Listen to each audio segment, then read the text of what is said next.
Hi, I'm Kelly Spolsky, and we're here at Thunder Bay Live, and Tamara Ward-Johnson. Why are we here, Tamara? Oh, to discuss my campaign and to Awesome. discuss the recent events that have transpired over the last week. So what's happened? Well, just the other day, there was a story on Net Newsletter, and I guess James Murray or Hinter, I'm not sure what his name is, interviewed Erin Bottle, and that was the same woman who protested my business. And I feel that if they're going to have Erin Bottle, have her say, I think they should extend the invitation to me. It's extremely biased reporting, and I also feel that as a candidate, I question why any other candidate would advertise on that site. I mean, the guy's due in court, I think, next week on weapons charges. Oh, okay. Mm-hmm. That's not good. So can you explain what happened with Erin, or just for those who don't know? Well, I think Erin protested my business, called out to silence me. Okay. I think she's really well known, as I said before on Thunder Bay Live. The problem is that Erin admitted to never reading anything that I had ever written. And if you're going to discuss me, I think you should really get to know me. I've always extended the invitation, to go out and have coffee, discuss the issues. And I just don't think it's very polite. I think it's improper. And I don't think there's no value to it in our community. It kind of promotes. Right, it's divisive, yes. Right. So you're running for? Councillor at large. Okay, and how's that been so far? So far so good. My campaign has basically just started. Right. We're still working on the website. I've been working on my platform. I've just completed my crime prevention strategy. Oh, okay. I had 3 parts to it. It was really extensive, actually. It was a lot of writing. But I think I'm the only candidate who has come up with solutions on crime. We have a serious crime problem. Yes. Our murders are growing. They say that crime's down, but our murder rate is up. And I think in the last 4 years, if you go back 30 years, it's just astronomical. Yeah. And something really needs to be done. And I've always said, you can't really fight crime unless you get tough on criminals. And we need to stop the coddling in our society. And we need to start arresting people and getting them off the streets so that we can make our streets safer. It's also good to start where the smaller crimes begin before people become, to do bigger crimes. Like you say, somebody younger and they have a criminal past and nobody's helped them, and then as they turn an adult, they commit a big crime like a murder, but their evidence was already well, there. that's just it. There's, I think, a grave concern about the disproportionate amount of Native people who are committing the crimes, and people have called out for, there needs to be more social programs in relation to alcohol and drug use or whatever. And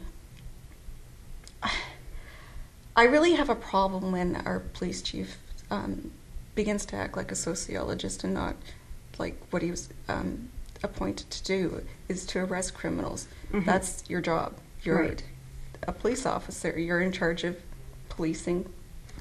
So let's make our community safe, and let's worry about, community social programs to those professionals.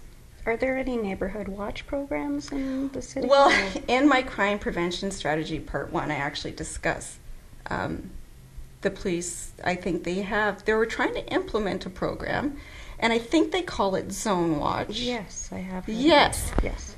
And I come up with even a better plan, because I would like to collaborate my plan, and I haven't named it because personally I don't care what the name of it is, along with their program, because they're trying to recruit people to become more involved in making our streets safer. And I've called out that the people who are affected in these high crime areas, because they're forced to live there due to, whatever economic or social reason, but if they feel unsafe, what we need to do is that we need to start registering these people and get their names on a list along with any businesses.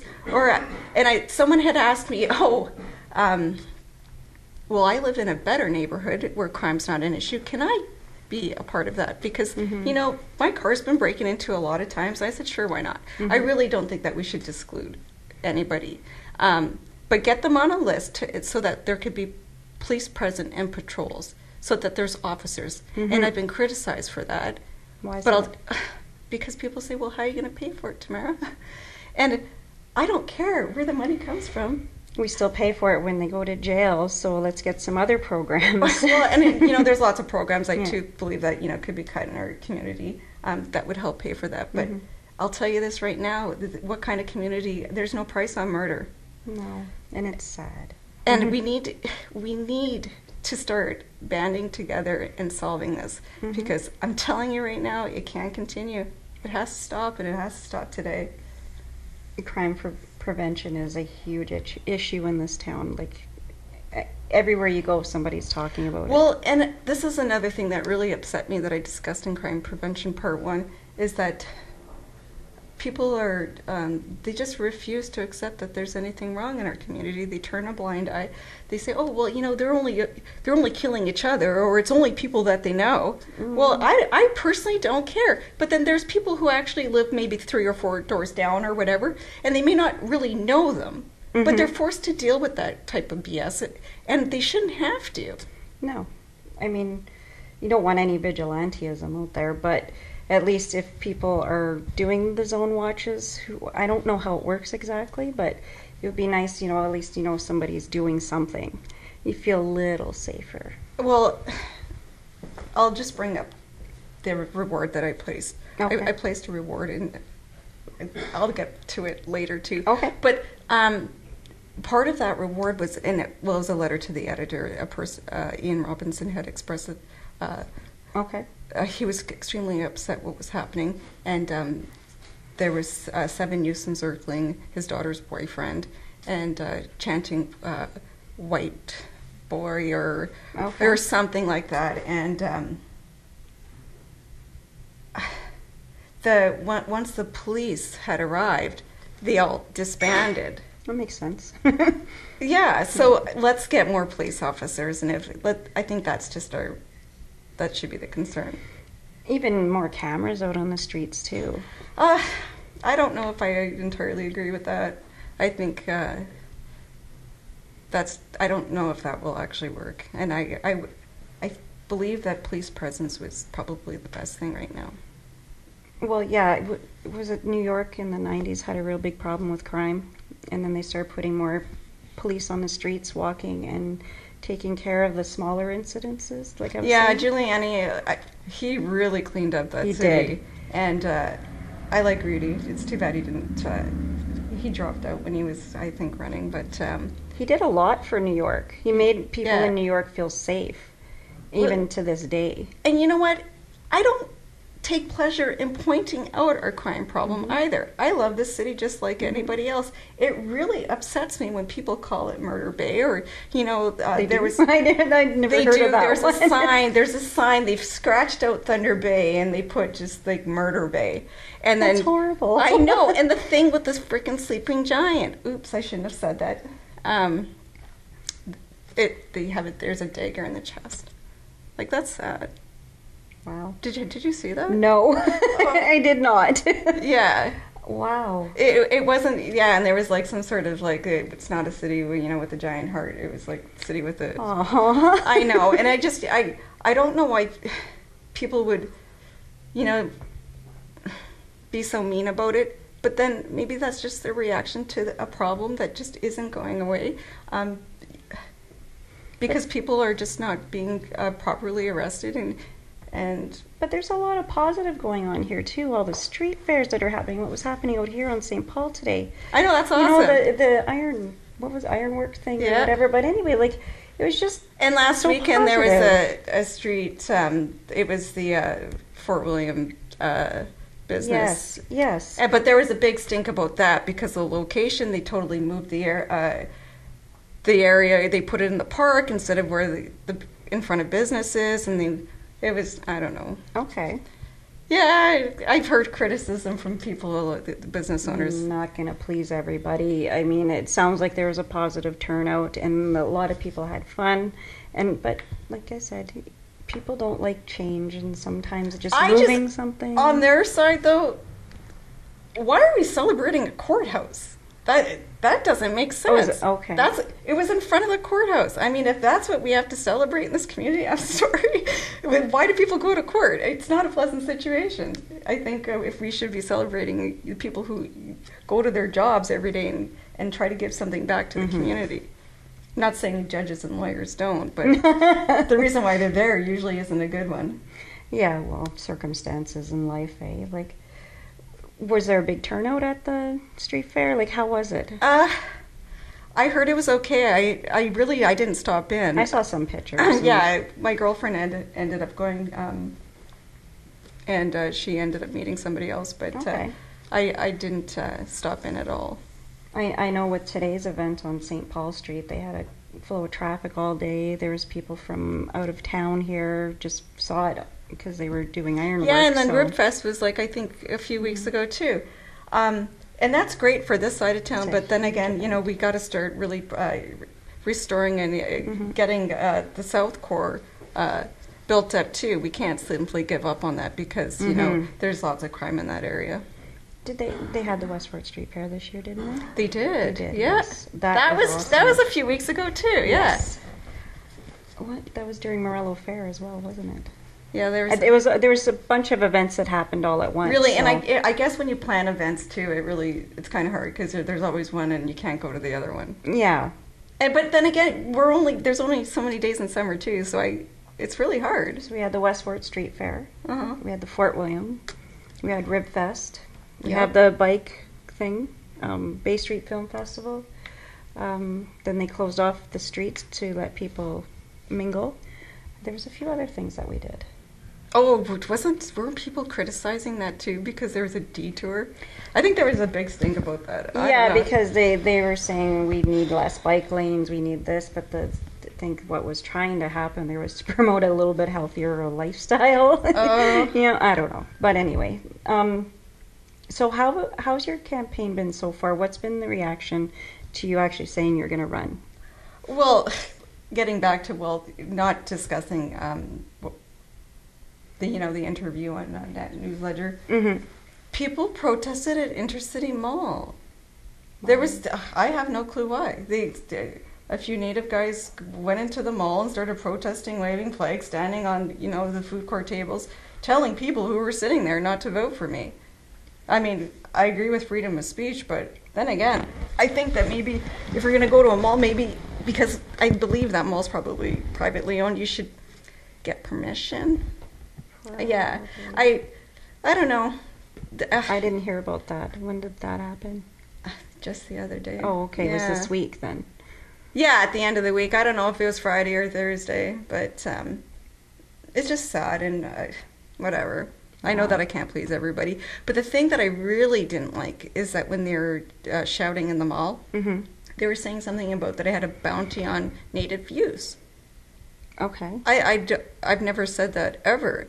No, I had a reward on the 7 youths who were encircling Oh, okay. I that follow person you now. and then, assaulted him. Like, I think that's a big difference. Let's not confuse 7 with all.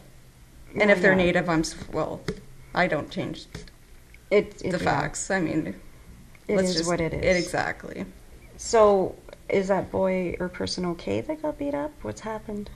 I'm haven't not heard. exactly sure. I haven't had any contact with any member of that family other than the fact that the son of the father who had written the article had said on my post that was his father.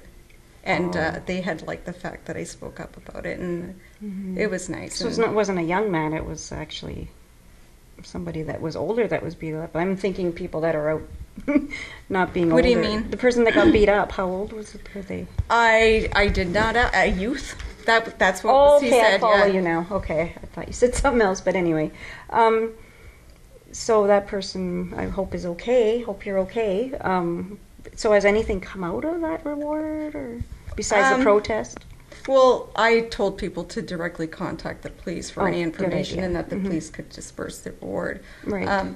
But as for anything coming out of it, in Crime Prevention 3, what I discuss is that the Anti-Racism Committee of Thunder Bay did absolutely nothing to voice their concerns on what was happening in our city regarding that young man. It took two private citizens, myself and including Ian Robinson, to cause us, say, hey, what's going on here? Right. And so I feel that it's just ineffectual. I don't even know what the point of that committee is. They certainly didn't do anything to me when they held a press conference and labeled me a racist in our community.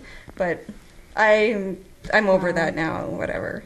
I'll be dealing with that actually. And I had questioned John Hannum regarding the Aboriginal unit because I think that's totally ineffectual too. I think it's very discriminatory.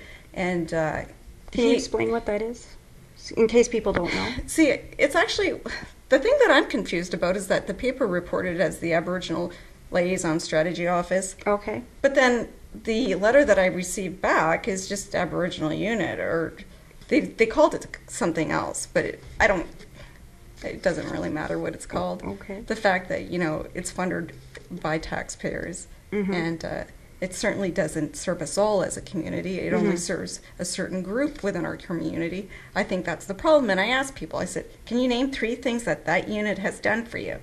Can you name 2? Can you name 1? And no one can give me an answer. So why are we paying for it? So are you talking did you ask a specific group of people if it's No, it was in my post. I asked people, okay, can you you actually name it. Yeah, can you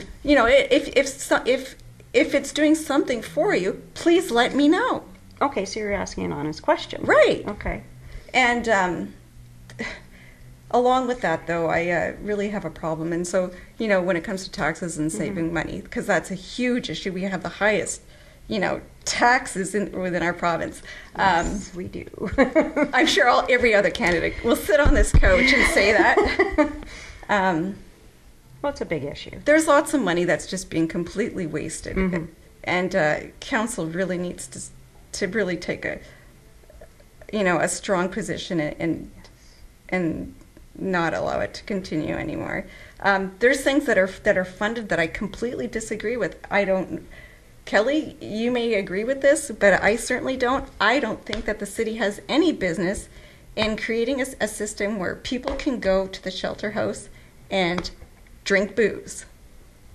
I was not aware of that. Come on, you didn't know? No. Yeah, they have a program there, and I'm sure all the people that are in support of that program may have a problem with that, but I know when some of the homes for the aged receive people that do have those problems, they give them a little ounce of it before bed just to calm them down because they've been addicted for, say, 70, 80 years of drinking. And I know firsthand that my family member received a little drink before bed, and the family members had to supply it for them. A nightcap? Yep. But it kept them calm because their brain expected it, because alcohol affects a certain part of your brain.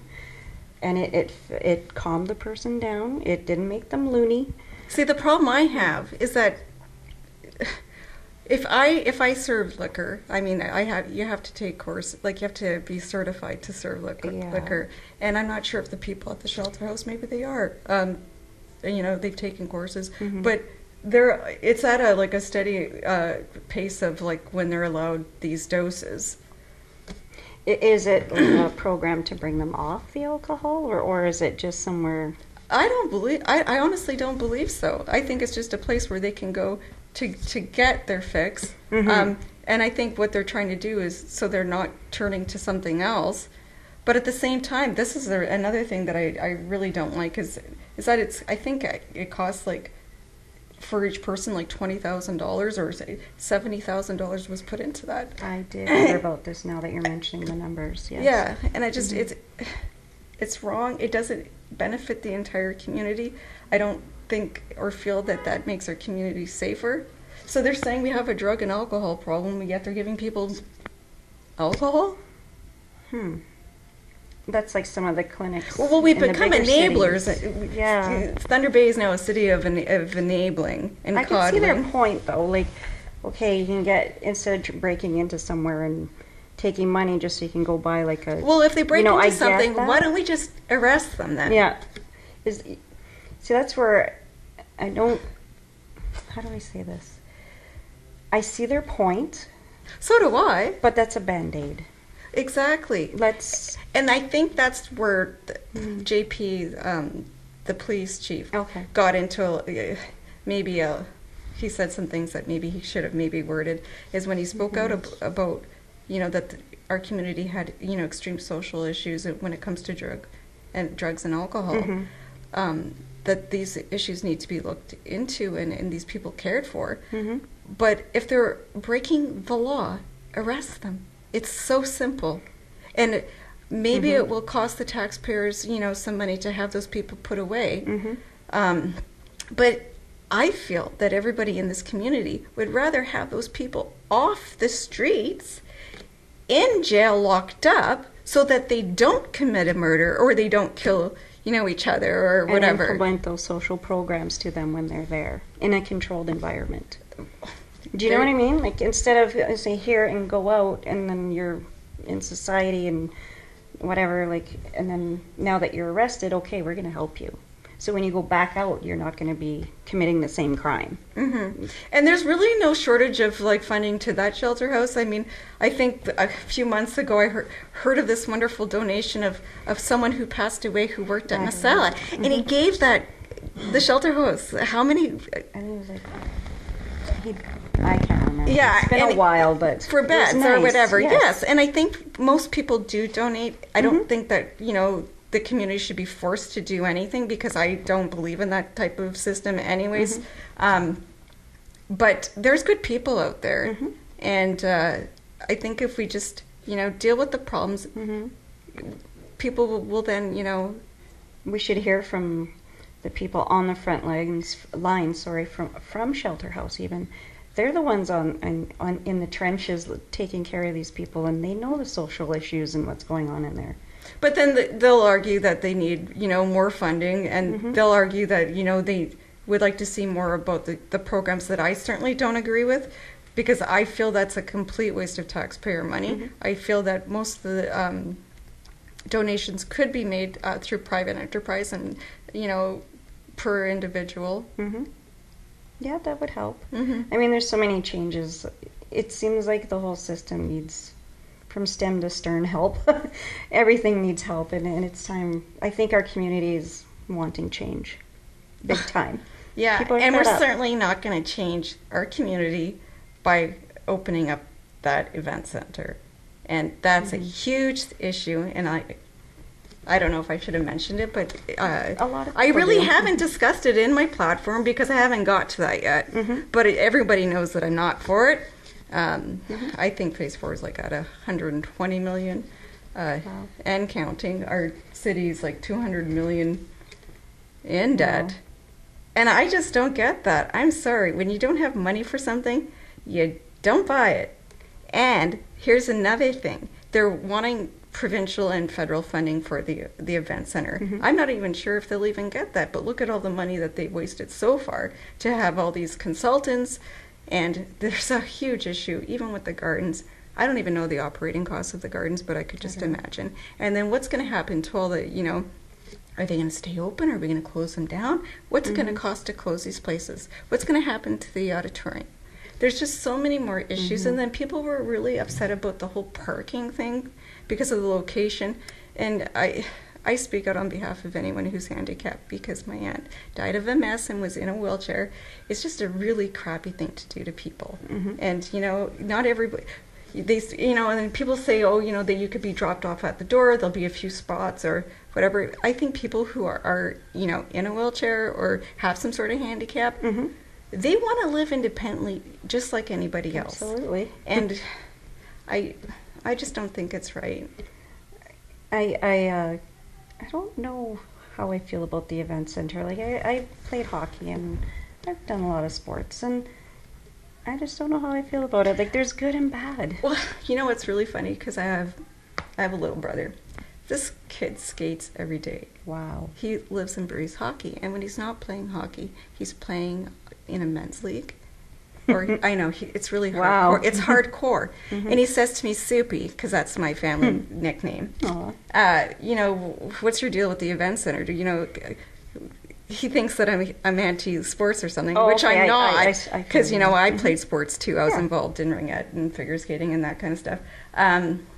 why do you not want it? Because he really would like one day to, maybe if there is a rink there, play on that. That would be a dream for a lot of kids. You know what I mean? Yeah. Within the community, if they're playing at the gardens, that's a big thing. Mm-hmm. It's a different atmosphere, and especially when there's like cool players that come to town. Could you just imagine how awesome it would be to actually be in a huge, arena? But then I say, basically, you don't buy things you can't afford. And it's not as if it's not a bad idea. Mm-hmm. It's just not a good idea right now. And you shouldn't make people pay for it. And that would be you and me, because ultimately our taxes are going to rise. And if our taxes are going to rise, I'd rather them rise to fight crime.